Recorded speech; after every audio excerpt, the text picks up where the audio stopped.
Hey, and welcome to Unlearning Stress, the podcast where we break the rules and cycles that keep you overcommitted, overstretched, and just plain exhausted, and replace them with something better. No fluff, no guilt, just real talk, real solutions, and expert insights to help you shift the way you live. Whether you're here for the first time or you've been with me for a while, you're in the right place. I'm Mischelle O'Neill, your resident emotional wellness coach, and I'm here to help you unlearn the patterns that are wearing you down so you can live with more ease, clarity, and control. Let's get to it. Hey, and welcome to Unlearning Stress with Mischelle, and I'm your host and resident emotional wellness strategist and coach. And today, as you can see, we have a special guest and with us to talk about advocacy and advocacy with our loved ones. Woo, can't get it out today, can I? So let's welcome Erin. Erin, Erin, I'm gonna start right here because we have been talking earlier and we didn't get through it. How do you pronounce your last name? Galyon. Galyon. Okay. See, I would have messed that up. So I am so glad that I allowed you to say it yourself. Thank you. So, we had all kind of technical difficulties and everything, but you don't need to know that. Just know that we have the amazing, let me say this right, badass advocacy. Y'all know I don't cuss, but I had to say the name of her book. So anyway, let's talk about Erin. When her sister Megan was diagnosed with cancer and with a serious lung disease in 2017, Erin was determined to be an unstoppable advocate for her. And with over 20 years of experience in the pharmaceutical industry, Erin used her professional knowledge to ensure that Megan received the best care. Now, unfortunately, the aggressive lung disease would take Megan's life. But with the goal of turning tragedy into something positive, Erin decided to share her lessons through her book, Badass Advocate, and becoming the champion your seriously ill loved one deserves. Couldn't get that out, but you know what I'm saying. So today, Erin shares her heartbreaking life events and the lessons that she learned so that others can make a difference in their loved ones' healthcare experience. And her book, Badass Advocate, includes 8 actionable strategies that are both effective and simple to follow. Listen, ladies, this is a must-get book, Erin also published a set of journals to help her caregivers better balance self-care with patient care, because that is so important. Now, through her book, journals, and her website will be in the show notes, Erin shares an abundance of valuable information that will teach families how to effectively navigate the challenges that they face. So welcome, Erin. I am so glad that you are here with us today. And you worked with me through all these little challenges today. That's just life. When you work in corporate America, you deal with all sorts of technology issues. So not a big deal. We're here. We're going to have fun. That's right. We're going to have fun and we're going to help these people. We're going to help these ladies during their caregiving journeys. And this is good information, not during just when you're going through this or when you're dealing with this, but it helps you prepare for that because we're all going to, in some way, somehow deal with caring for others or helping others in our lives. So that is so important. So I want to jump right in. Erin, you didn't plan to become a patient advocate, and we know that's something we never plan on being, but life actually pushed you into that role. So can you take us back to that pivotal moment when you realized that you had to step up? And then also, and you can ask me this again if you can't remember, and what that experience taught you about advocacy under pressure. Yes. So my story starts, like you mentioned, in 2017. My sister, she had been dealing with some sores in her mouth for about probably 6 months. And she had gone to the doctor, she got tested, everything seemed fine. And then one day she woke up and was having a hard time breathing. She went to the ER, and that's when we found out that she had non-Hodgkin's lymphoma. For my family, this news was devastating because we lost my dad in 1997 to the same cancer. It ended up that my sister's strand was different. It was a better strand, I guess, if you want to put it that way, because it was curable. However, the bad news was that the cancer caused an autoimmune disease. That was the sores in her mouth. That's how it was showing up. That autoimmune disease then caused a very rare and aggressive lung disease. So, really, to answer your question, the moment I realized I need to be an advocate was immediately. My sister and I were best friends since the minute I was born. We spoke to each other every day. She was 6 years older than me and was always kind and sweet and inclusive. She was a very unique older sister. I don't ever remember her kicking me out of her room or being mean to me ever. It's amazing. So I was really blessed with such a sweet, loving sister. And so there was no doubt in my mind I wanted to be there for her, even though I lived halfway across the country. Also, having lost my father when I was in college, it was kind of like a flashback for me where I wasn't in the same town or within driving distance of a family member that was sick. So I made sure this time I was going to be there as much as possible. And so I knew it immediately. The Wow. lesson, and then you asked me about the lesson, right? The lesson that I learned, is that what you asked? Yes. What did that experience taught you about being an advocate under pressure? Yeah. So what it taught me was, so you mentioned that I've been in the pharmaceutical industry my entire career. What my job is in the pharmaceutical industry is teaching sales reps how to ask good questions of physicians, how to connect with physicians and nurses. I saw that as my job. This now, what I did for so many years was translating to advocating for my sister. So all of this knowledge, this experience, these skills that I had built over 2 decades really came in handy. And so that's what I learned was that families get thrown into this situation, just as you said. We don't prepare for this. I think we should. We should prepare for it because most likely it's going to happen. Rosalind Carter, who just passed away recently, mentioned that she's a famous quote about caregivers. There are four kinds of caregivers. Those that, I might not say it in the right order because I don't have this in front of me, but it's something like this. Those that are caregivers, there's that were caregivers, those that will be caregivers, and those that will need a caregiver. So either way, we all will be impacted by this at some point in some way. So why not be prepared for something we know that's coming down the pike? At this point, my family was a little prepared because we'd done this with my father. My mom was probably the most prepared, but you're still caught off guard. It's an emotional roller coaster. It's something that you don't expect a 47-year-old woman to be diagnosed with cancer. I know many families go through this with young adults, children. It's shocking and it's an emotional roller coaster at times. And so that's what I learned is that these families get thrown in and they don't know what to do. They don't know the questions to ask. They don't know how to connect with someone who maybe has a different communication style. So that's really why I wrote the book, was just to help these families who are thrown into the healthcare system with no clue as to what to do next. So what was the hardest part of stepping into that role emotionally and mentally? Yeah, the emotion part was the hardest. As I mentioned, my sister and I were best friends, and she was young, and we'd already been through this. So there is, for all of us, there's anxiety, fear, that the fear of any of us getting sick after losing my dad at a young age. He was 53. And so emotionally, to see my sister in pain because of that lung disease really, so she was a former athlete, a Division I field hockey and lacrosse athlete in college. She still was involved with lacrosse. To see her go from this very active mom of two who had so much energy to a very frail patient who could barely walk to the next room without needing help was very difficult and painful. And I think we also have some probably PTSD from seeing Megan go through that, which I'm sure many who are listening, if they've gone through it, can probably relate to that in their own situation.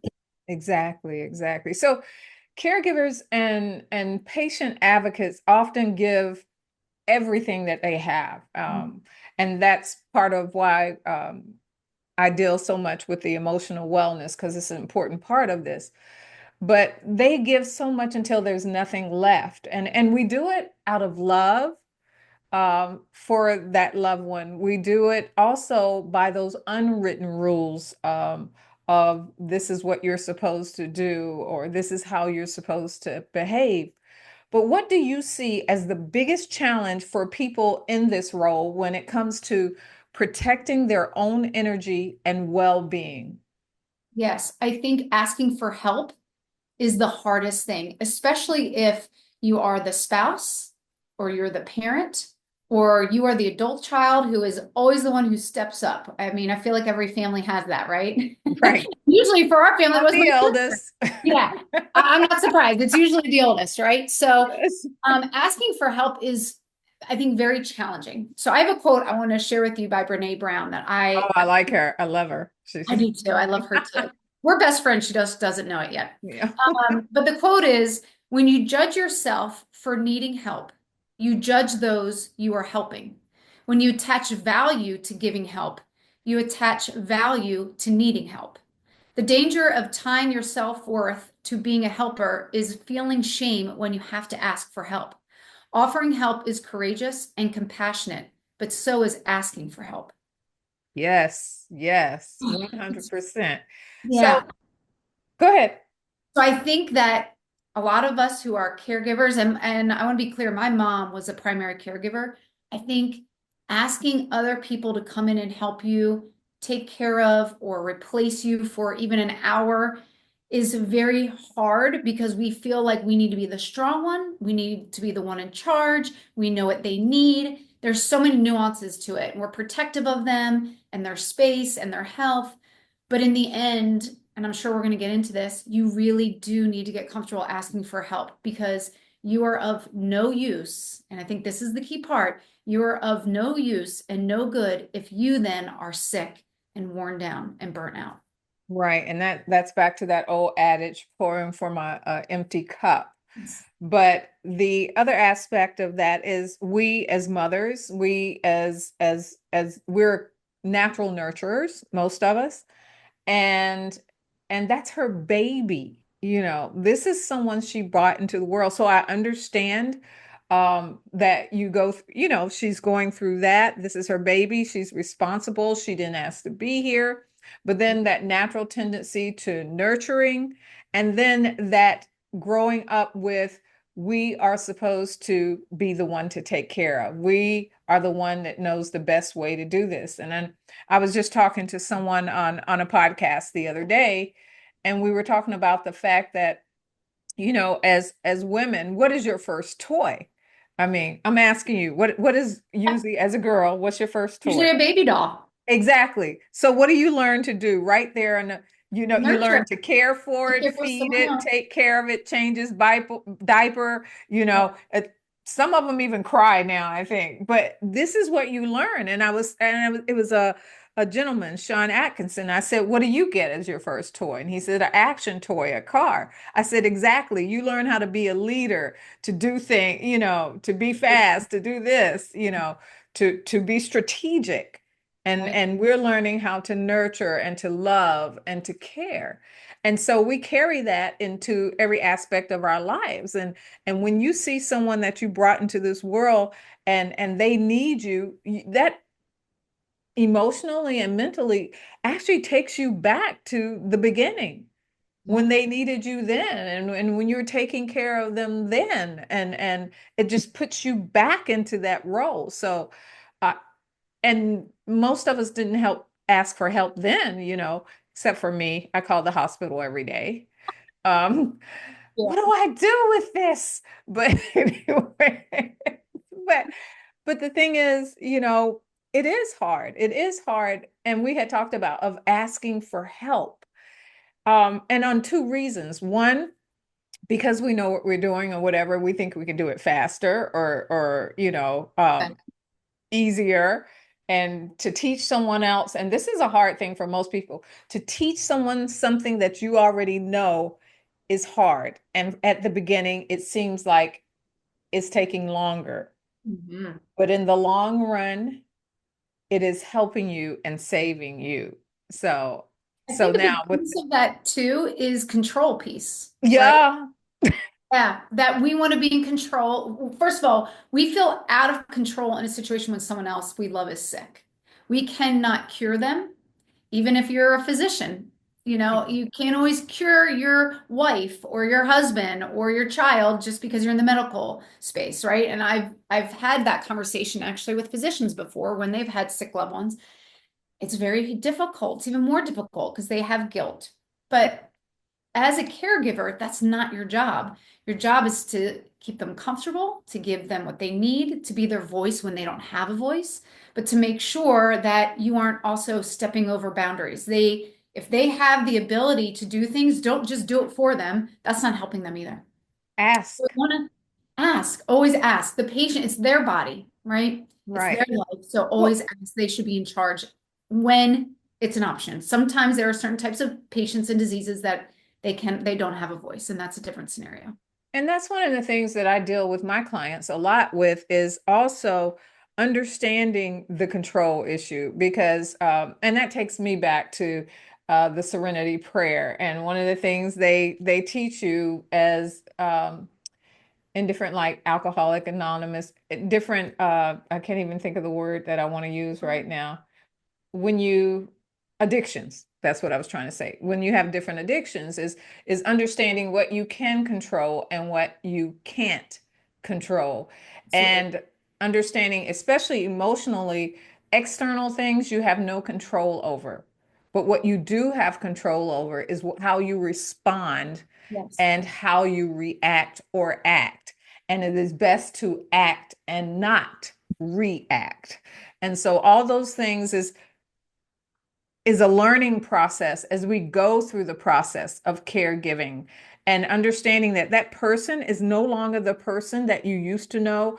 I mean, even if your parent is still very able or that your loved one is still able, you're thinking when they do show the inability to do certain things, you're like, you did it before. And so that's a shift that you have to go through. Is like, oh, it's different. I know they used to think like this. I know they used to do this and they used to be quick or they, for me, my mom used to cook all the time, but now I find myself doing more cooking for her, which is fine and I have no problem with it. But you have to remind yourself that things aren't the way they always were. So hard. And that's why I talk a lot about, and I use the word empowerment because I do, when Megan was sick, I felt out of control too. I felt like the world is spinning. I can't make her better. I can't make her feel better. As you said, she transformed into this frail patient. She was never that before. She was always strong and agile and this amazing athlete. So just to see that transition is, yes, emotionally hard for us as family members. It's also really hard for the patient. And because now they are not who they used to be and they can't do what they used to be able to do. So everyone's having a hard time. And so if we can feel like we have control of some things, that feels good, right? And that's why I wrote the book because I felt like there are some things that you can be in control of. You can be in control of preparing for your doctor's appointments and asking good questions. You can be in control of helping them to make choices in their healthcare and making sure they have choices. You can be in control of giving up that control in some scenarios and asking for help and getting people to come in and give you a break or support you or go pick up something, the medication at the pharmacy. You don't have to do it all. There are people that are willing to help you, I guarantee. They just don't know what to do. That's usually the case. So in your experience, what are the warning signs that someone is approaching exhaustion in their advocacy role? And how can caregivers shift from pushing through to advocating in a way that's sustainable? Yeah, so at least in my family, it's irritability. Of course, exhaustion, and hopefully it doesn't get to that point because when it starts to get to exhaustion and there starts to be like some health issues, they're really getting into a bad space. And that didn't happen in my family. I know it does happen, but in my family, it's irritability when someone is to the point where they are getting so stressed that they don't have patience with anyone, even possibly the patient, right? Because they're just overwhelmed and there's just too much going on. And it's too much to handle, not only physically, but mentally and emotionally. And so at that point, well, if we take a step back with my family, what we talked about because of our experience with my dad was making sure that we had a support team in place, which was, I'm very lucky. I come from a very supportive family, close-knit family of 5, right? When we lost my dad, so we were down to 4. But Mhm. we made sure that we were there for my sister. And then we also made sure that my sister led the charge, even though she was physically ill. She could tell us who she wanted to bring into the mix. We have a cousin who she's like best friends with. She has a college roommate who she's super close with. So bringing those people in to support when my family as a whole needed it, because we're supporting Megan, but we also need support, right? We need to support each other. And that in the end, guess who gets the best support? She does. Right, Because right. no one gets to the point where they're losing it because we'll step in. So my cousin and my sister's college roommate, they didn't live around the corner, neither did I.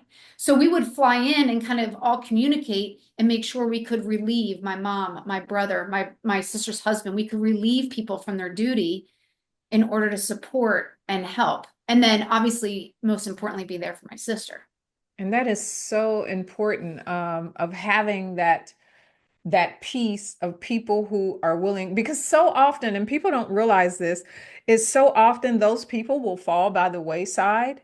So because they don't know what to say, they don't want to know what to do, or they don't know how to react to this person that used to be so vibrant. And so it was good that her friends were willing still to come in and support her. And that, I don't want to say is rare, but it doesn't always happen. Go Yeah, ahead. so two thoughts there. One is that I have to say that my sister is a very giving person. Mhm. So this is also, I think, a life lesson that I've taken away from my sister passing, just personally. The more you give, and you don't do it for this reason, but if you are giving to people and you are willing to be there for people, when you need it, people will be happy to support you. Mhm. If you are someone who is never willing to help, it's very hard then to turn around and ask for help.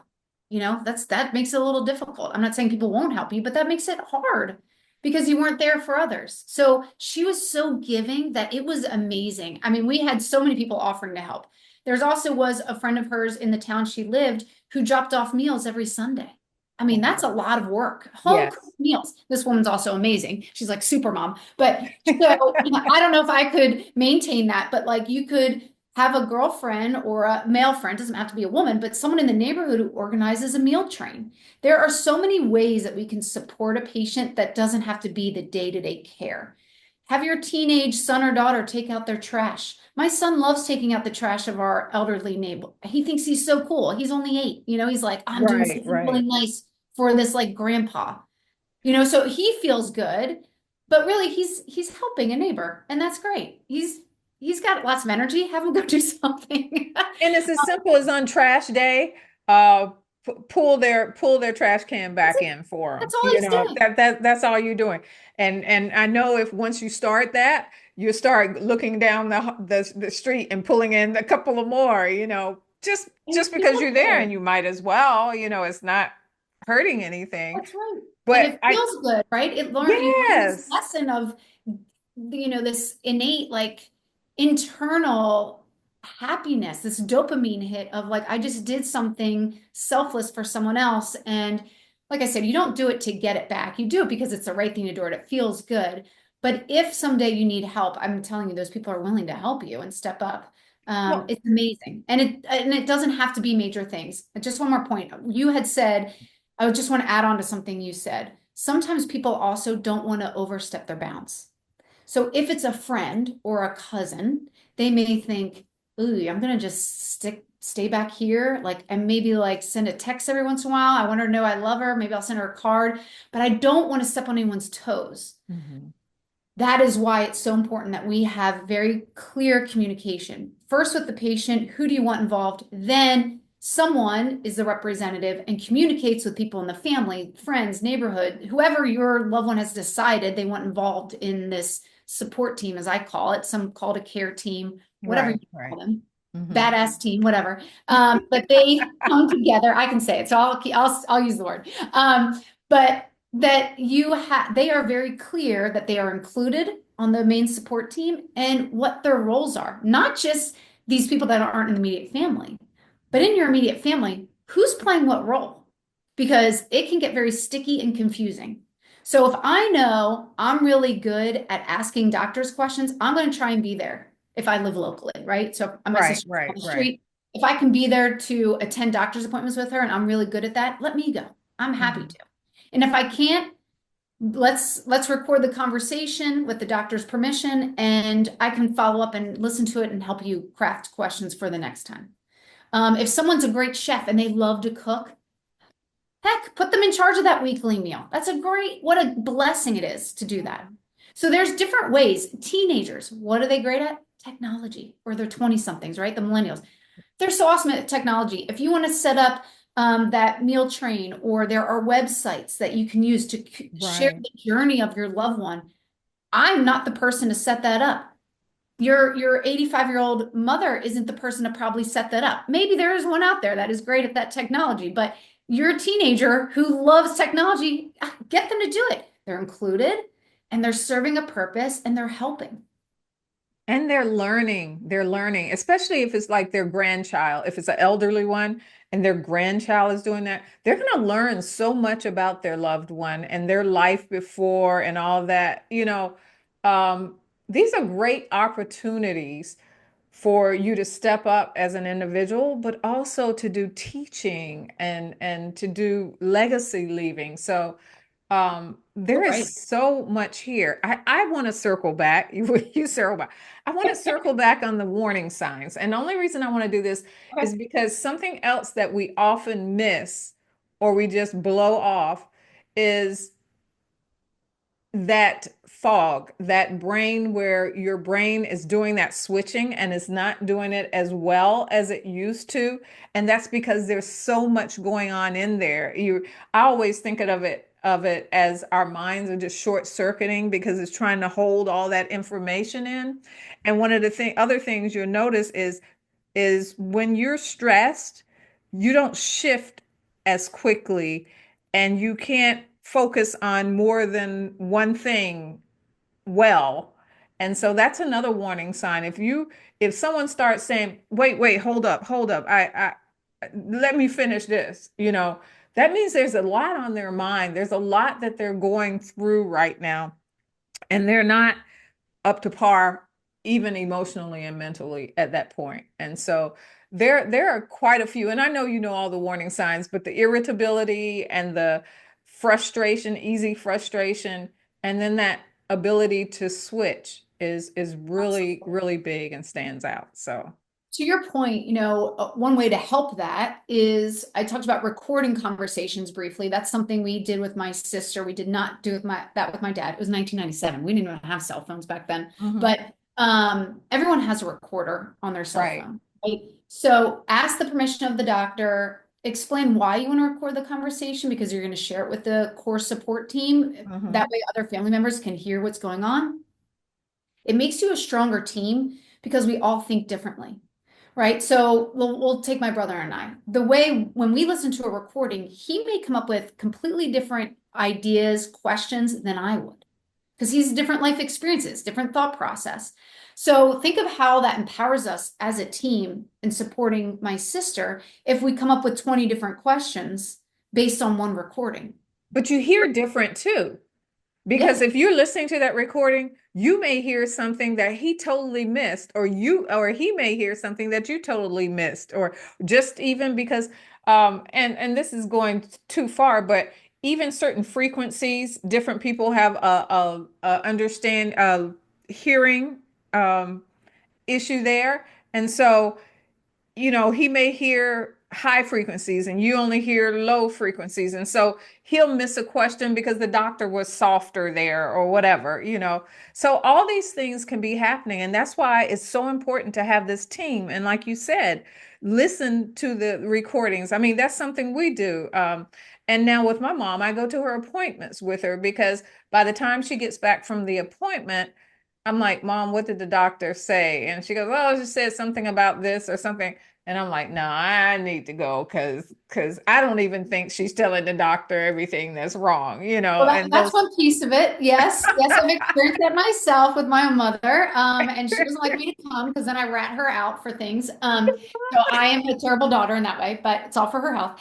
But the other thing is, when I've been in the patient seat, well, nothing serious, but I went through infertility treatments. And when I did that, I will never forget my first appointment with the fertility doctor. My husband couldn't make it at the time and I didn't have family close by. No big deal. Just an intro appointment to talk through Mhm. options. And he gives me all this information. I come home and my husband says, well, what did he say? And I'm like, I don't, I didn't remember. I didn't remember what he told me Mhm. because I was overwhelmed. I was so in my head and it's emotional. So that wasn't a life-threatening disease that I was facing. So just imagine when you get a poor diagnosis, a scary diagnosis, how mentally that's going to impact you, let alone if you have someone that has dementia or early onset Alzheimer's, something like that, you're dealing with other aspects. But But I having was is important. right, but I was actually talking about the caregiver is dealing with this too. Oh Is yeah, you're is right. is you're trying to remember, oh, did I do their medicine? Did I and then someone asks you a question or say something to you and you're like, oh, I can't right now, you know. Totally. And when you Yeah, start seeing that much. happen, that's what I'm talking about. When that starts showing up a lot, your load is a bit heavy. Your load is too heavy. I was reading on a website recently about caregivers and how these little things that you do, like I was talking about taking out the trash, your Hmm. regular life, right, is continuing on. So life doesn't stop. Let's say you're a full-time employee, you've got a family, and then your parent's sick. Your family isn't going to go on pause, right? Your 8-year-old No. isn't going to be like, Right. got homework for the next year, mom, in sports. I got it. No, that's not going to happen. So life continues. And then on top of that, you're taking care of someone. It's just too much. That's why you really need people to come in. And if you don't have family, we keep talking about family close by. I realize that's not realistic for most people. It's not even realistic for me. My family doesn't live where I live now. So that's when, if you can pull in friends, neighbors, and have them, give them some roles to play, that's fantastic. If you don't Hmm. feel like you have that, don't forget about nonprofits. Nonprofits are amazing. Most people that get involved with nonprofits or build them from scratch are because they were personally impacted by that Right. disease. Right. So they are so passionate about helping others, other families, other patients, that they offer so much. There are local nonprofits, there are national nonprofits. They have resources for patients, but they also have resources for caregivers most of the time, not all of them. Hmm. So many companies out there. It's a lot of research, which I know is very overwhelming, but just know that there are people out there. Join some group chats, Facebook groups. There's so many people that are willing to help, even if it's in small ways. It might not be every day-to-day caregiving. It may be the smaller things. The other idea is if you have a um, hospital nearby that has medical students or university, sometimes not for them to come in and do any medical treatments, they're not going to do that. But if you even need someone to sit with the patient while you go somewhere and they want some experience or just to say, like, I practice sitting with patients, they get some experience there, or someone that's like maybe considering going into that field, they may be willing to do some things that would help you and that you'd feel Exactly. comfortable leaving your loved one for an hour if they're in like a serious. Right, right, right. And so one thing I hear a lot from caregivers is that they feel guilty when they take time for themselves. And in your work, how do you help people unlearn the idea that advocacy means sacrificing everything? Yeah. To me, it's a mind state. You have to. So when my sister was sick, all I thought of was I'm doing this for Megan. I would repeat that to myself. So mine wasn't so much the scenario you're talking about. Mine was stepping out of my comfort zone and maybe asking some very difficult questions of the physicians that Mhm. I really didn't want to ask in my heart. Also having some conversations with my sister because she was terminal at some point, we realized. Right, right, These were right. conversations I did not want to have with my older sister. She was the one who always protected me and looked out for me, and roles became reversed. And it didn't matter that we were grown adults. You know, you're stuck in that childhood Yes. relationship. And so, but I made myself do it. And so this mindset still works with what you're saying, with overdoing it and not, and realizing that it's time for a break and it's okay. You don't need to feel guilty. You Hmm. have the mindset that you're doing it for the patient. You're taking care of yourself for the patient. Right, right. So Because, like I said, you'll burn yourself out and you're going to be no good to that patient. And then what happens? You're both in the hospital? yeah, and that leads to your book, speaking of. So in your book, you actually talk about balancing self-care with patient care. What's one practice or mindset shift that really makes a difference? Yeah. And So I created a morning routine that is for caregivers. And I think starting off the day is the best time to do it. Mhm. Because once the day starts, the chaos begins. Because, like I said, if you're dealing with regular life, which everyone is, and on top of caregiving, it's going to start the minute you wake up. So if you can give yourself 30 minutes is ideal. If it's less than that, get what you can. But it's called the 5 R's. So the first one is reflect. So Mhm. take just a couple minutes to reflect upon your feelings, your thoughts, write it down. I have some journals, the Badass Advocate journals. They're on Amazon that will walk you through it, this process. But if you have the time to just think for just a minute, what am I going through? Just identifying it and calling attention to it will help you.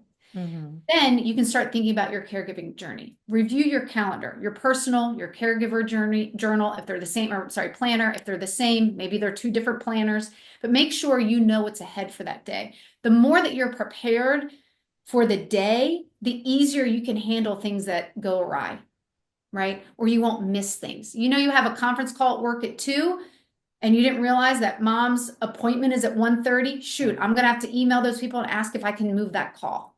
Or if mom's appointment isn't critical, can we call and move it to next week? So that way you're not like at 1:30 going, oh my gosh, we're leaving for the doctor's appointment and I have a conference call at 2.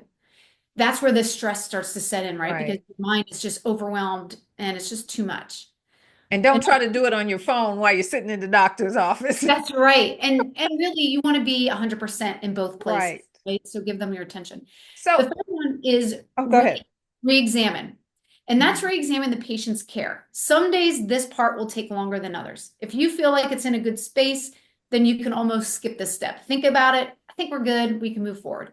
If you're in a place where you feel like something needs to be addressed with your loved one's care, this is the time to think about it, write down questions, set up that maybe follow-up appointment, message your support team, whatever needs to be done. Ask them, did you notice this about, I'll use my sister. Did you notice that Megan just didn't seem as clear or her breathing has gotten worse? Do we need to call the pulmonologist? Start to evaluate the patient's care and address and write down and figure out a plan for what's next.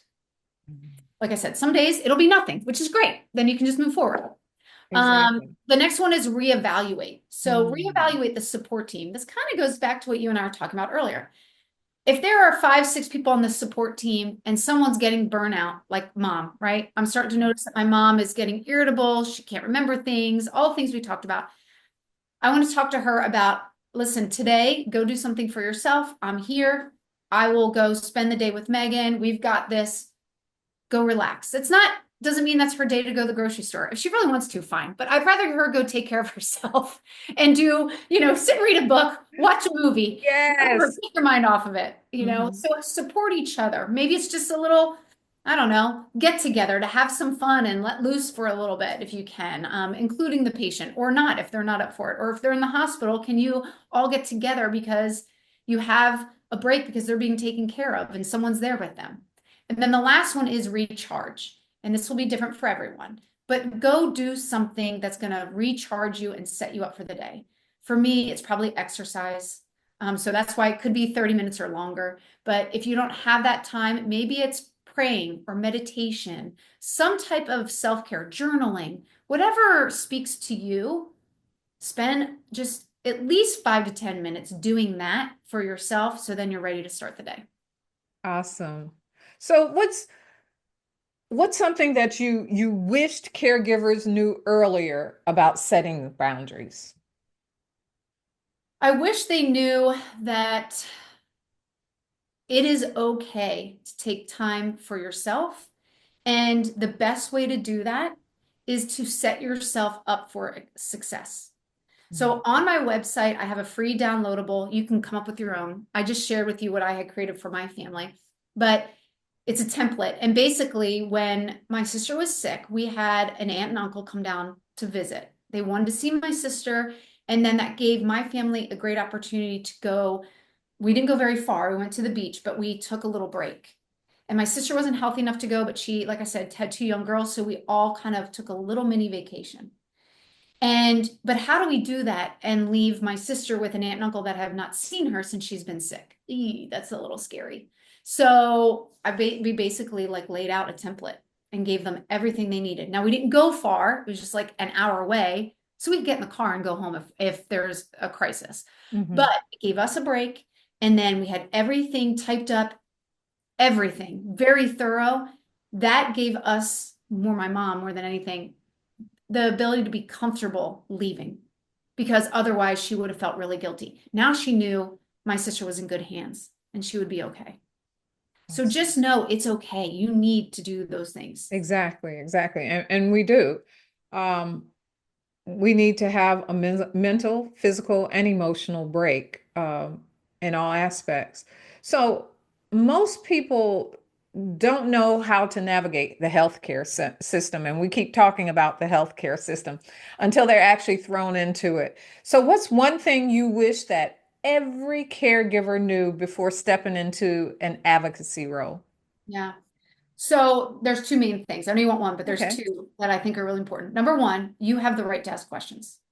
Yes. Always have the right to ask questions. Do not fear it. Do not feel uncomfortable. Don't feel like you're stepping on someone's toes. It is either your body or your loved one's body. It's your health. This could be a life and death situation. Even at the time, if you don't think it is, it could end up being that in the future. Hopefully not. Always feel that you are empowered to ask questions. Even if you're going to a yearly checkup, ask questions and go You're in. paying them. I mean, you're paying for a service, so Yes, get what you pay for and more. 100%. I have my yearly GYN coming up in a month. Today, I was at the gym and I thought of three questions I wanted to ask her.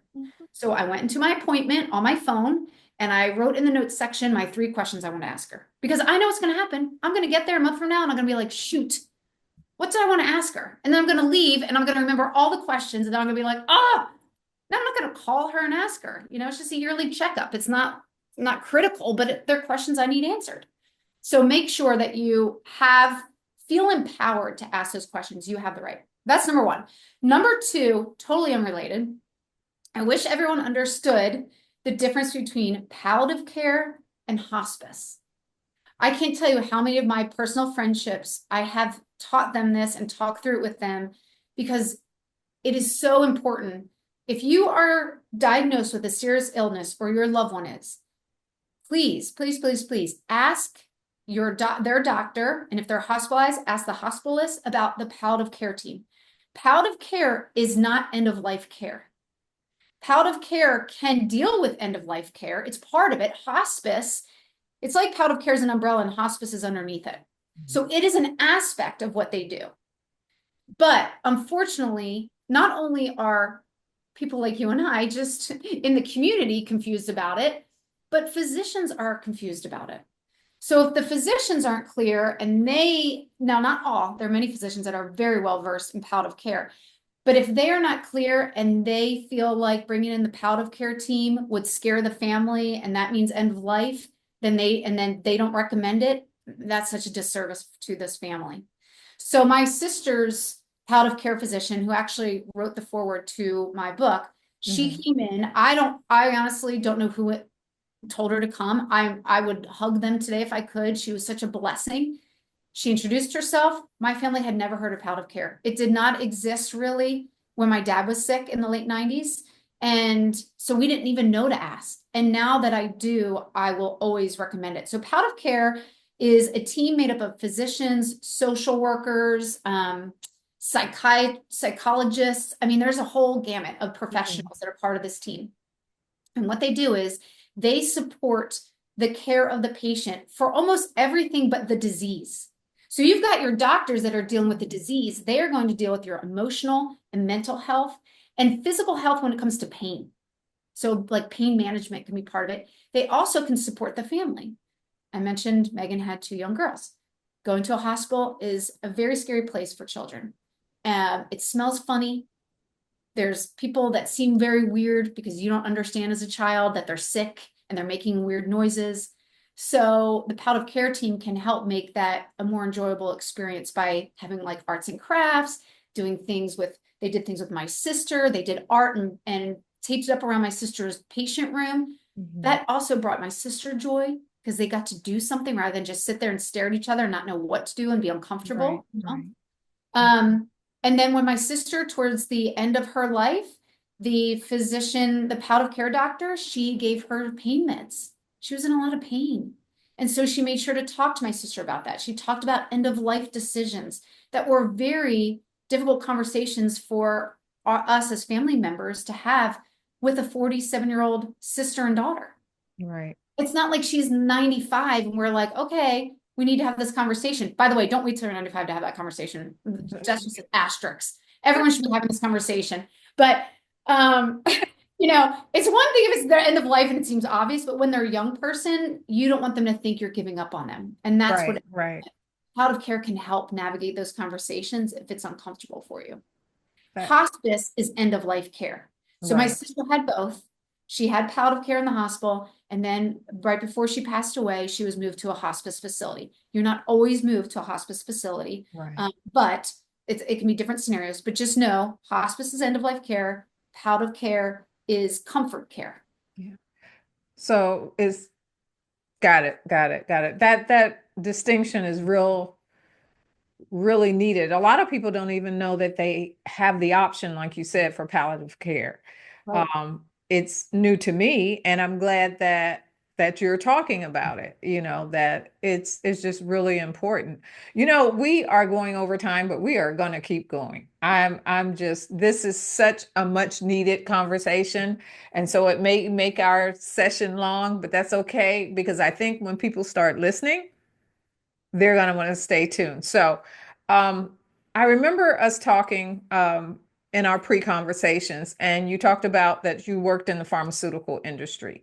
So how does that inside knowledge change the way that you advocate? Great question. So the big one, there's multiple things, but the big one was asking questions. When I train sales reps to ask questions, we talk about 2 different types of questions. One is open-ended questions and one is closed-ended. So open-ended questions start with what, when, who, where, how. And what happens is you elicit a more extended answer, right? It's more in depth because I've asked you, what are you doing tonight versus do you want to go out tonight? Do you want to go out tonight is a closed-ended question. Based with do, is, are, can. And those questions will elicit a yes or no answer. Those aren't bad questions. All questions are great. So just ask questions. But if you are prepared ahead of time, take your list of questions and look to see if any of them are close-ended. If they will naturally bring about a yes or no answer, it's a close-ended question.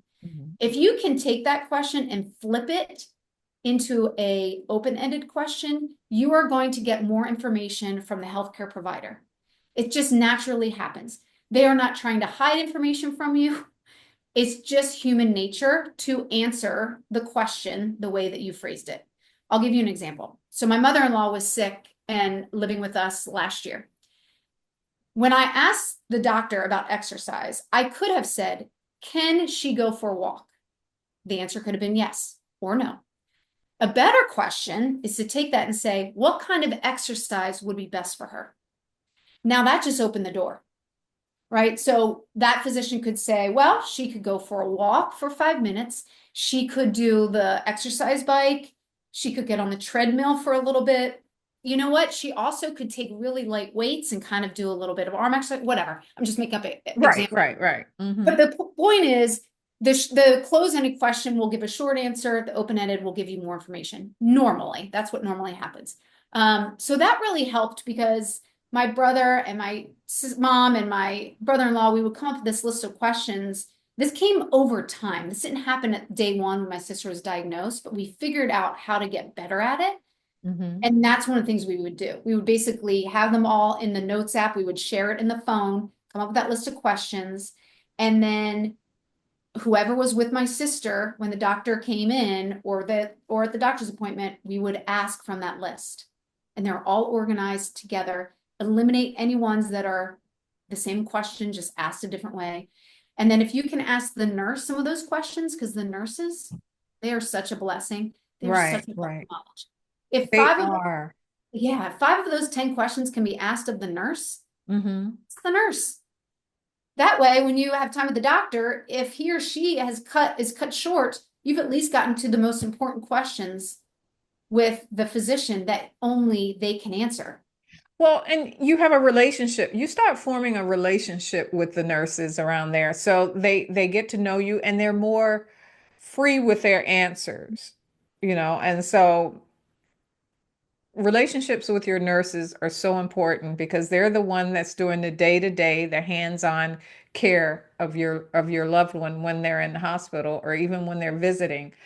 They remember more about your loved one. And Absolutely. Take care yeah, of those nurses. If you can bring them like donuts or something, or yes, flowers, whatever, oh, they love it. They love stuffed snacks. animal. You want something, some fruit, they want something healthy. Yeah, Bring them something. They don't get a lot of it's a thankless job a lot of it time. is. It really is. My sister-in-law is a nurse, so I Oh, know. yeah. So now look, this conversation has really been awesome. So your story alone is a testament to resilience and determination. What advice do you have for the women who feel stuck in their caregiving role or helpless or inadequate in their caregiving journey and are unsure of what to do next? Yeah. One of the things that I always recommend is talking to someone, a professional, if you can. Obviously you have my book that can guide you. There's lots of resources out there that can guide you with the advocacy part. But if inside you are feeling inadequate and you're feeling overwhelmed, which by the way, I don't blame you. We all feel that way. Mhm. I felt completely out of control, overwhelmed. My anxiety was through the roof when my sister was sick. I really struggled with anxiety, which I had never before, because she was my person. It's really hard to see your best friend just go through health issues. That's just loving someone, honestly. So go talk to someone. Go talk to a therapist. If you can't, for some reason, if you don't have insurance or you can't afford to do that, at least go talk to a friend. I think us Mhm. ladies are very good at that, Oh confiding in our yeah. friends. There are some of us that don't like to share our feelings. This is one time I think you should open up and pick one person that's a really good listener and has a lot of empathy. If you can afford, or if you insurance and you can go to a therapist, I highly recommend. Yes. I would do is find someone who's actually an expert in grief therapy, because what you're dealing with is very similar to grief. And if they are terminal, or even if like at this beginning of my sister's illness, we thought she was going to be fine, um, Hmm. that could be someone that could continue on with you and support you if something does go wrong. But either way, they are very familiar with illness because they're dealing with grief all the time, and it's very similar emotions. I was gonna say, in a lot of ways, you're grieving while your loved one is still alive 100%. because you're watching them. How do I? It's a type of dying when you're watching that change in them and they become less like themselves. Yes, it's called something. I'm blanking on it now, but I follow a lot of people who talk about grief on social media and everything because that's the stage that I'm in with my sister. And they talk a lot about exactly that. When my loved one was sick, like especially people who have loved ones who have Alzheimer's, they are grieving. That person's gone, right? They're alive. Their body's there. Their heart's ticking, but they are gone. And I felt that too with my sister. Now, mentally, she was, there, like could talk and interact and be herself, but physically, she was different. And then towards the end, she just wasn't there, on all the medication she was on. So that it's a grief journey. It really is watching someone go through it. And you're watching, there's so many aspects of it too, because you're also grieving your past life, but you're also grieving your future. Right. And then you have that after grieving too. So it's like a long period of different aspects of grieving Yeah. that you're dealing with. Yeah. So just everyone needs help. We're not taught Yes. when we're in elementary school. We have in high school and college, we have like tutors Hmm. for math and we have a soccer coach and all that, right? But how many of us have emotional health coaches? Not when we're young, we don't. We kind of figure it out in our family, and sometimes that works out well, and sometimes it doesn't. And so, if we as adults can get someone who's a professional to guide us and to give us compassion and to listen, just being heard is probably half of it. Yeah. Girl, don't get me going down that road when you said that and that emotional intelligence and why our young generation today cannot deal with anger, frustration, don't know how to deal with not winning, knows it don't I won't go there. But anyways, don't They let me should come go to you. there. You're the emotional wellness coach. Come to someone like you. You can handle it. Yeah, don't let me go there. But anyway, and again, this is a powerful conversation, and I know people want to dive deeper. They want to understand even how they can be an advocate. My uncle just died recently. He had dementia, um, and his daughter is starting.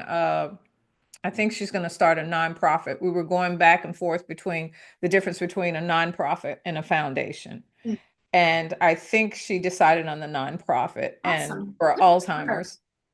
And she's becoming an advocate. And she was talking about the fact that when you go through that, I mean, it was years that she was going through this process. You have to become an advocate because you see the truth behind that wall that so many people never know or never see. And you want to help them not deal with the same thing. It's kind of like a mom where we try to tell our kids that the stove is hot and you get burnt and because we want to save you that pain.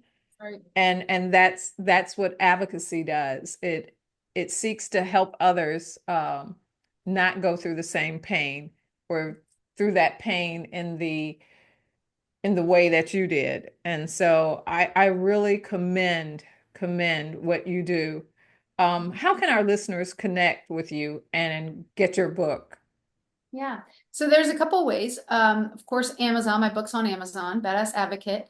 And I have a website, just badassadvocate.com. So very simple, just the name of the book. I have on there my books. So if it's easier for you to go there and click whichever works for you, Mhm. I have free resources on there. I also recommend some of these smaller companies that we might not know about that are very helpful. So I have a resource page of Awesome. credible companies. So if you click on that, you can go through, there's different ones, and I'm always updating it. So when I learn about new companies, in fact, I have a couple written down that I need to add to it because I'm always networking and just talking with people like you just mentioned your sister. And I hear about it, I'm like, oh my gosh, that's amazing. People need to know about it. So I'll put the description of the company, the name of it, and then a link, which is probably the worst business. People would be I like, was don't going to ask, do you vet them first? Do you vet them before you just put them I up do. there? I do Okay. I get to know them. And then I'm like, oh, I love what you're doing. I'm going to share what you're doing. But what I mean is people would always say, you shouldn't have links to other businesses on your website, but I don't care. I'm not doing this for any other reason than just to help families like Do mine. you know how many people are in the world? Yeah, exactly. Exactly. And here's the thing. We all need help. I know what it's like. You're thrown into a situation and then you're like, well, I need help with this. Well, if I know a company that can help with that, and even if I don't know you and you happen to visit my website, well, why would I want to share that? That this person has a camp for children who are grieving. That's amazing. Awesome. So yeah, so I will, so those companies, I also have a company, or a couple of websites, not company, websites that we used in pharma to do research when you want to find a study on a disease. So people might not know where to go. They're like government websites, so they're free to the public, but doctors use these, pharmacists use these websites, and we just wouldn't know that they're out there. So things like that are shared.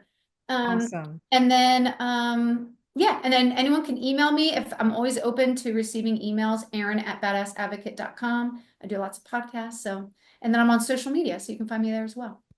Yes, and I will be putting your links and everything down in the show notes, so don't worry about it. But for those of you who are listening, just hang with me a minute so we can talk afterwards. But for those of you who are listening, if today's episode spoke to you, share it with someone that you know needs to hear this. And please note that we may not get to all your questions, as some may naturally be answered, by others, within others, So I just want to thank you for being here. Make sure you put comments, because I will make sure Erin gets them.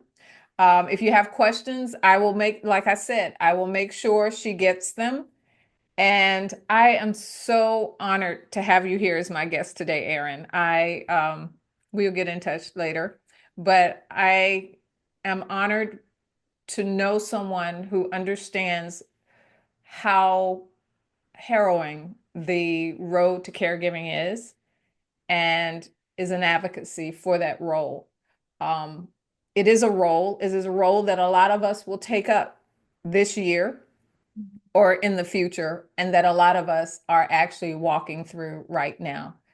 And we want you to know that we hear you, we see you, and we're here for you. Thank you again for being a part of Unlearning Stress with Mischelle. All right, Erin, let's say bye-bye. Thank Thank you so you. much. Take care. Bye-bye. If this episode hits home, don't just push it aside. Lean into it. Subscribe so you don't miss what's next. And connect with me on YouTube, LinkedIn, and Substack, where we go even deeper. Links will be in the comments. And if you're ready to start unlearning the patterns that keep you stuck, keep listening, because real change happens one choice at a time. I'll see you next time. Take care. Bye-bye.